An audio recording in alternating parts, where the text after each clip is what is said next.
Well, 2020 is being called a lot of things, one of them being the year we will never forget. That's sort of a cleaner way of what I would actually call it.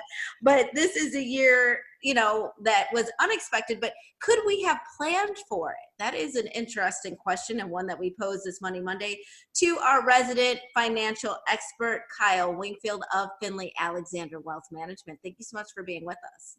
Oh, love being here. 2020, the year we like to forget, I think. But, sometimes I feel like just saying 2020 makes me laugh because you have to sort of laugh to get through the pain. But I am wondering, could anyone have forecasted this pandemic world that we're living in where masks are the norm? the scientists of the world, tip the hat to them, because they not only forecasted it, were we listening? I don't know. And then not only that, but they can definitely guide us out of it. So I think that's key too. I feel like a lot of people right now, when things feel out of control, we want to make sure that we take control of the areas that we can, just to give us more security. I am definitely a Capricorn. I am wired that way of planning. You're seeing a lot more of that now too, in terms of people thinking about just their finances moving forward when you're sort of rocked with something so unexpected.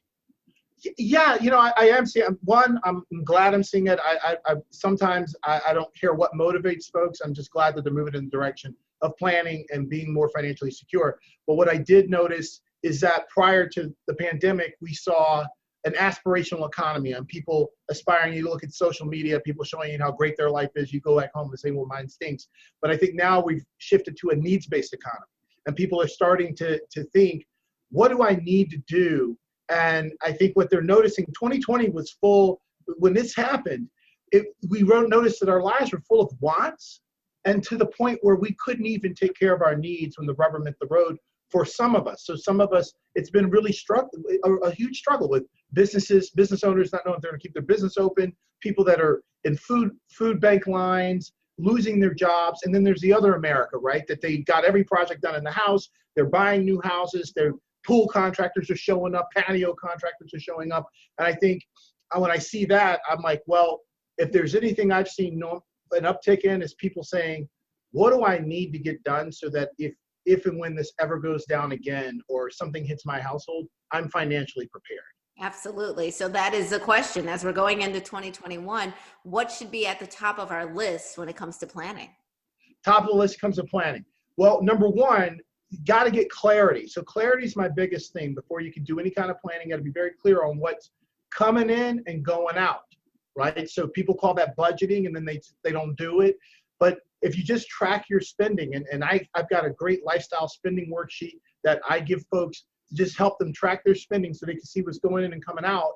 And once they're very clear on that, they can then start to build the habit of saving. And then once we start saving money, then we've got an emergency fund there in case something happens to our own personal economy. We lose our job. We don't want to lose our house behind that. We don't want to be able to not eat. So let's get our budget. Let's get our budget down. Let's start saving some money.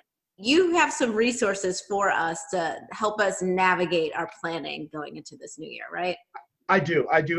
On our website at finleyalexander.com, you can just go and download the lifestyle spending worksheet. It's just click on it. It'll be right on the first page. It'll say lifestyle spending worksheet. Just click on that, download that, use that tool, let it help you get some clarity into and be mindful and present about what you're spending. Don't feel guilty about it. Just track yourself. And then when you see it, say, oh, maybe I could cut this out, cut that out, especially those auto debits you forgot about. Because people. That's true. So this is about collecting the data on ourselves, but not passing the judgment on said data. Yeah, exactly. Don't do that, because then you'll stop. And I think, to your point, 2020 was just this year of lessons. Yeah. Some really tough ones. And I think 2021 presents an opportunity to see what have we learned and to take the silver lining. And I know I want to be sensitive to folks who've been hit with COVID, either directly or indirectly. You're probably wondering right now, where is the silver lining in that? And I want to, one, my heart goes out to you. But the other part is, there's always a silver lining there that we can take away from some of the most difficult circumstances. So just let you know I'm thinking about you, and I'm hoping for you to do that. And 2021 is going to be an awesome year for everyone else. Absolutely. Well, happy holidays to our viewers and to you specifically, helping us take the reins as we go into this new year that we are hoping is always on the up. Kyle Winkfield, really appreciate you being here, and we'll be right back with more Midday Maryland right after this. Stay tuned.